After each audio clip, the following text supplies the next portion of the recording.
Bonjour à toutes et à tous et bienvenue sur la chaîne Ronan au théâtre. Je suis à Valenciennes et à vrai dire un tout petit peu perdu. Je vais au Phénix et je vais surtout au festival Cabaret de Curiosité du Phénix avec cette année pour thème Triste Tropisme. Cabaret de Curiosité, c'est un festival dédié à la création contemporaine et j'ai pas mal de shows à voir, je viens juste d'arriver. Ce soir, je commence par The Jewish Hours. Attendez, je le retrouve. Oui, donc ce soir, je commence par The Jewish Hour de Yuval Rosman qui s'interroge sur le fait d'être juif aujourd'hui. Et a priori, ça devrait être drôle. Si j'ai bien compris, je suis sur la bonne direction, tout va bien. Allez, à tout de suite. Mais regardez comme c'est beau, tout ce rouge. Oula, beaucoup de rouge là.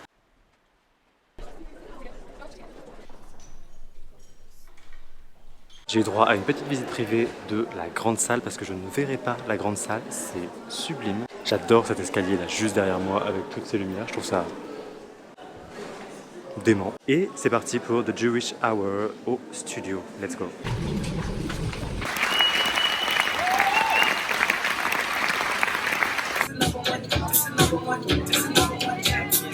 Je viens d'arriver à l'hôtel. Ça marche pas.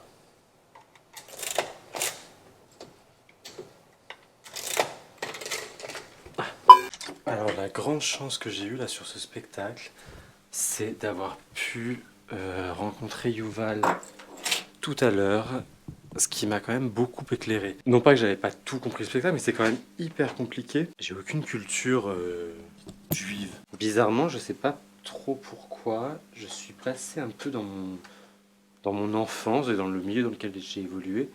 Je suis passé à côté de toutes les blagues juives, tous les clichés juifs, qui sont quand même pourtant légion. Même par exemple, là, tout le stéréotype du début du Calijou avec les juifs et l'argent, et ben c'est quelque chose que moi je connaissais, que j'ai découvert il n'y a pas si longtemps. Enfin, en tout cas, c'est une blague qui m'aurait pas fait rire il y a encore pas si longtemps. Et donc, on reste dans le thème du rouge. Donc, ça, et alors le conflit israélo-palestinien, c'est-à-dire que je vais même pas m'aventurer sur le terrain tellement je n'y connais rien. Je me suis renseigné un peu, comme tout le monde. J'essaie de me renseigner. J'ai essayé de suivre un peu les enjeux. Je me sentirais bien incapable de dire quoi que ce soit dessus, donc je ne vais pas le faire. Ce Jewish Hour. The Jewish Hour, c'est une émission de radio en Israël. L'émission de radio pas pro du tout, franchement pas très bien ficelée, journaliste débutante, et puis ça enchaîne les clichés. Et ça fait rire d'ailleurs, c'est très très drôle. Toute la première partie du spectacle est extrêmement drôle. On a un rabbin qui vient faire une annonce commerciale, on a un sportif russe, ukrainien, israélien qui est interviewé et on comprend pas trop ce qui se passe. Il y a des appels aux dons permanents. Des appels aux dons très gros, des gros dons qui sont demandés avec des paiements PayPal, par chèque, etc. pour soutenir l'émission de radio. Donc on est en plein dans un grand cliché. Et puis, on a cet invité surprise qui arrive, qui nous est annoncé depuis le début du spectacle. Et là, spoiler alerte, arrêtez la vidéo là si vous avez envie de voir le spectacle, si vous voulez pas être spoilé, parce que c'est quand même un truc important du spectacle, et c'est dit nulle part dans les supports de communication jusqu'à présent. Le prochain invité est Bernard-Henri Lévy. Et on a un Bernard-Henri Lévy complètement cabot, complètement déconcentré, qui va en même temps avoir des petites fulgurances d'esprit clair où il va avoir un discours très, très pointu, très précis en tout cas, sur sa vision de la judéité et sur sa vision d'Israël. Et à la fois, c'est un Jamel Debbouze sur le plateau du 20h qui dégomme tout, qui casse les codes, qui fait chier la présentatrice, etc. C'est à ce moment-là, en fait, que tout le travail du truc arrive et où tu comprends les enjeux. C'est-à-dire que même sans avoir en toi le bagage culturel nécessaire pour comprendre les enjeux israélo-palestiniens ou pour comprendre les rapports, les références à toute la question juive, il y a une structure narrative qui est nickel, qui est impeccable, c'est-à-dire qu'on est sur quelque chose de très léger, avec beaucoup d'humour. On a une gêne qui va commencer à s'installer, une gêne assez légère, mais une gêne, qui est là depuis le début, qui est diffuse et qui progressivement s'installe. Et de la gêne, d'un coup, on passe à la violence. Et alors c'est une violence physique, mais c'est surtout une violence qui passe par l'humiliation de l'autre, le rabaissement de l'autre, le refus de communiquer avec l'autre. Et c'est à ce moment de violence où le spectacle prend son sens, où on comprend vraiment aussi la vision de Yuval, où on comprend sa position. Et je crois que ça faisait très longtemps que j'avais pas vu un spectacle à ce point politique. C'est-à-dire qu'on n'est pas dans une politique consensuelle, on est sur de la politique de l'intime, on est sur la politique de l'individu, et l'individu qui raconte son sentiment face à une politique. Et forcément, d'un coup, ça devient beaucoup plus politique que n'importe quel discours politique, et qui voudrait s'adresser à tous. Là, ça s'adresse pas à tout le monde, ça s'adresse à personne, c'est sa vision des choses, c'est ce qu'il raconte. Et il remet en cause le nationalisme israélien, il tourne en dérision cette radio qui représente un peu Israël, c'est un peu une allégorie d'Israël, cette présentatrice de radio, avec cette question qui revient énormément sur l'antisémitisme en France, et ce BHL qui passe son temps à contourner la question, qui n'y répond jamais, qui ne commente même pas en fait. C'est même pas qu'il minimise l'antisémitisme dont l'animatrice parle, c'est qu'il l'ignore, il le contourne. Suite à ce truc qui part en vrille, il a peur de rien, il n'a pas peur des symboles, il n'a pas peur des signifiants. La dernière partie est pleine de signifiants. Et je crois que c'est pour ça que c'est difficile d'en parler. Non seulement d'une part parce qu'effectivement je ne maîtrise pas le sujet politique dont il est question, et aussi parce que là, tout de suite, même après en avoir parlé avec lui, lorsqu'il en parle, ça paraît beaucoup plus simple et beaucoup plus... On sent que pour lui, c'est pas si politique que ça l'est, hein, mais... Et je suis pas sûr qu'il prenne la mesure du ressenti qu'on peut avoir face à une telle pièce lorsqu'on est extérieur à cette culture-là. Moi, je me suis pris une vague de plein fouet, là, clairement. Voilà, c'était le retour un peu... complexe sur ce spectacle. Demain, grosse journée bien chargée. En tout cas, c'était super. Ce lieu est assez dément. Alors, j'ai vraiment pas... Je devrais vlogger un peu plus dans les pots comme ça, dans les rencontres avec les artistes, etc. Mais je trouve ça toujours un peu délicat d'être en pleine discussion avec quelqu'un et de dire « Attends, je sors la caméra. » Et puis ce qu'on est en train de se dire, ça va être public, quoi. J'espère quand même que ce petit compte-rendu de ce spectacle vous aura plu. Et puis nous, on se dit à demain. Allez.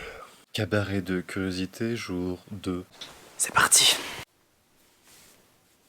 Ce matin, j'ai rien.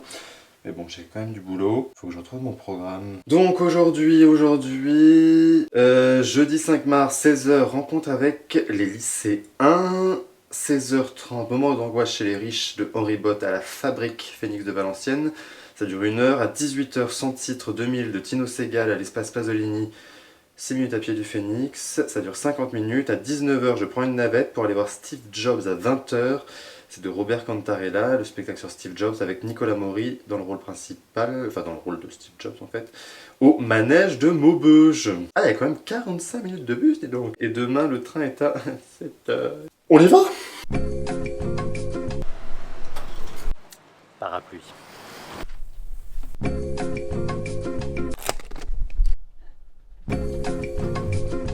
Donc là, je pars déjeuner au Phénix et travailler surtout. C'est parti sous la pluie. Je voulais dire, moi, hier sur Valenciennes, j'ai oublié sur le festival Cabaret de Curiosité. J'étais hyper surpris.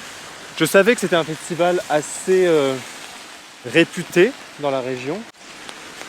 Ici, les gens te laissent passer pour traverser, c'est merveilleux. Je savais que c'était un festival très réputé en termes de pros, de programmateurs, notamment parce qu'il y a toute l'émergence qui est là. Mais c'est vrai qu'hier, en arrivant, j'avais un peu l'impression d'arriver au Festival d'Avignon. Alors là, clairement, je vais manger là-bas, mais c'est pas interdit que ce soir, je m'arrête là, manger des frites. C'est joli Valenciennes, hein. Bon, là, il pleut beaucoup, mais... Tout de suite, rendez-vous avec un groupe de lycéens pour parler de la chaîne YouTube. Et juste après, ce sera Moment d'angoisse chez les riches de Henri Bott et d'après les textes de Kurt Tucholsky avec Marion Zaboïtsev et Lexi T, une beatboxeuse et une comédienne qui revisite ces textes-là. Je vous en parle maintenant parce que juste après la rencontre, ça commence. C'est à 16h30, il est 16h. Donc il va falloir aller vite. Je viens de terminer et je suis complètement à la bourre.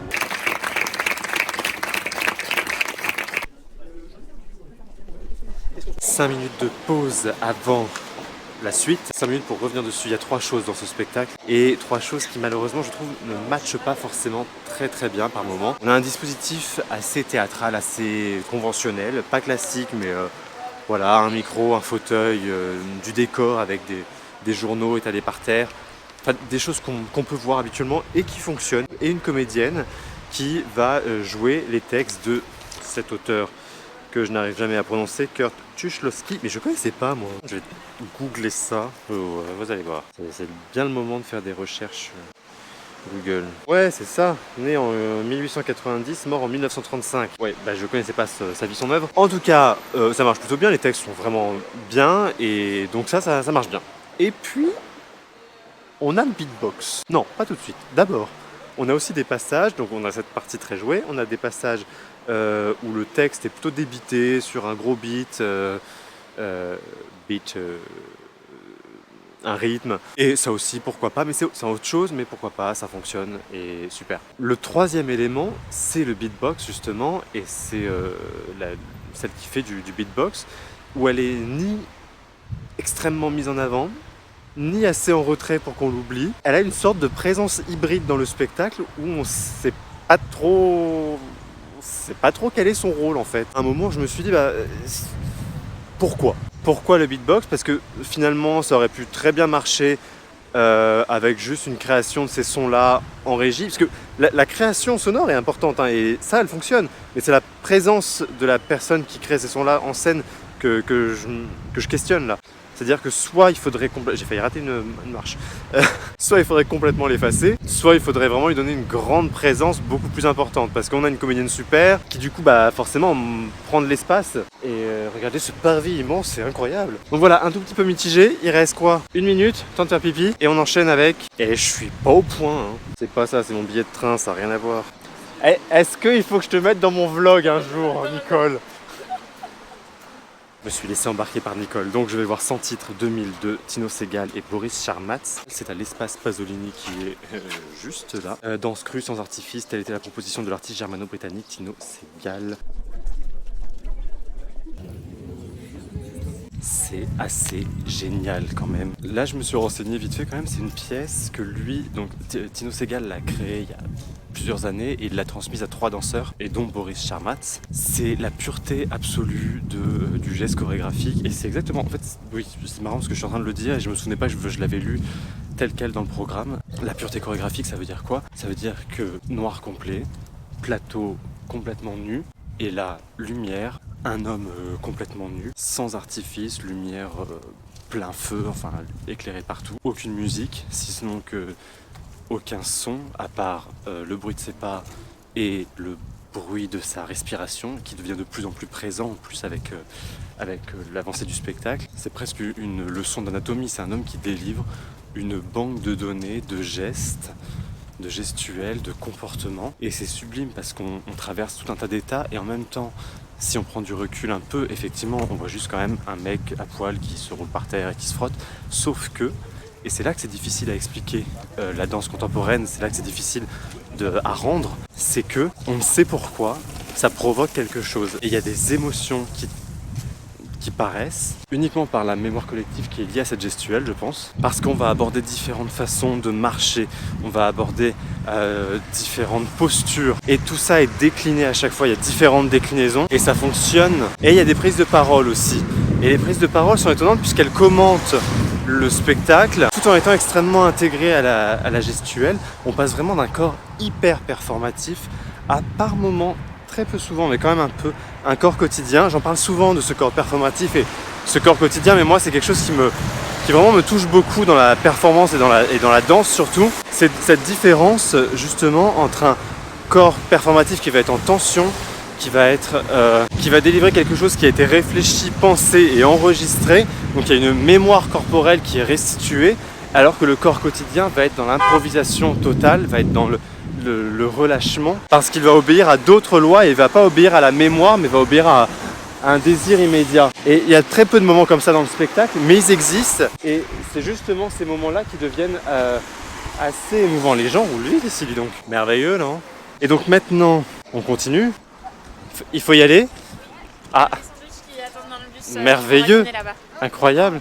Vous êtes tous avec, le bus là-bas? Ouais. Ok. Et donc on y va, on va voir Steve Jobs de Robert Cantarella avec Nicolas Maury dans le rôle et on s'en parlera plus tard parce que visiblement il faut aller choper ce petit bus. Mais il n'y a personne dans ce bus, j'arrive. Et c'est au manège chaîne nationale de Maubeuge et on a un petit 45 minutes de bus pour y aller.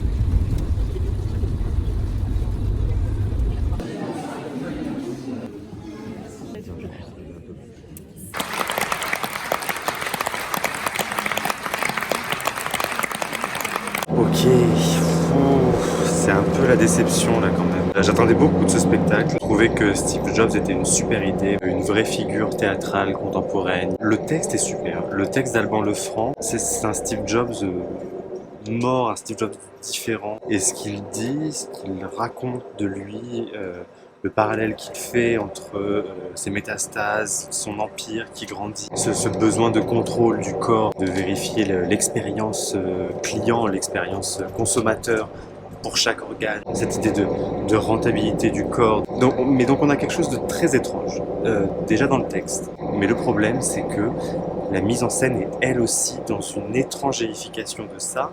Et le jeu l'est aussi. De l'étrange sur de l'étrange sur de l'étrange, d'un coup, ça devient illisible. Non, même avant ça, même avant. Avant tout, je suis arrivé, j'étais énervé. Il y a un énorme tas de glace sur scène. Un élément scénographique qui raconte autant de choses, qui est déjà présent, qui est aussi imposant sur le plateau, c'est déjà un problème. C'est très rare quand je vois des éléments scénographiques aussi gros qu'à un moment je me dise pas, voilà, maintenant ça fait chier, c'est au milieu du plateau, on n'arrive plus à s'en servir, et c'était le cas. Et ce Steve Jobs qui arrive dès le début, un peu en mode Louis XIV dans le théâtre du Radeau. En fait, ce qui est déroutant, c'est qu'on a un acteur, Nicolas Maury, qui est vraiment un super acteur, qui arrive, qui ressemble à Steve Jobs avec le col roulé, comme moi d'ailleurs. Donc à la limite, bon, l'entrée un peu étrange, lente et tout ça, en mode roi, why not? Sauf qu'après, il se met à déclamer un texte.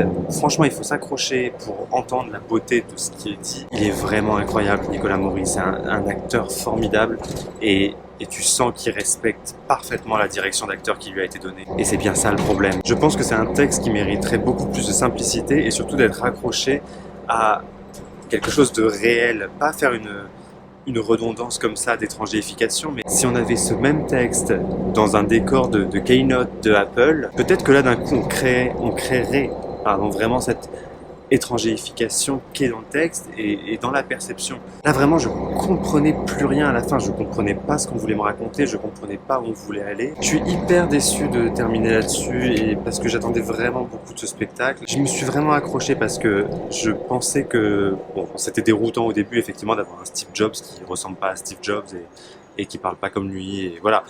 Mais soit j'étais prêt à embarquer et je me suis accroché.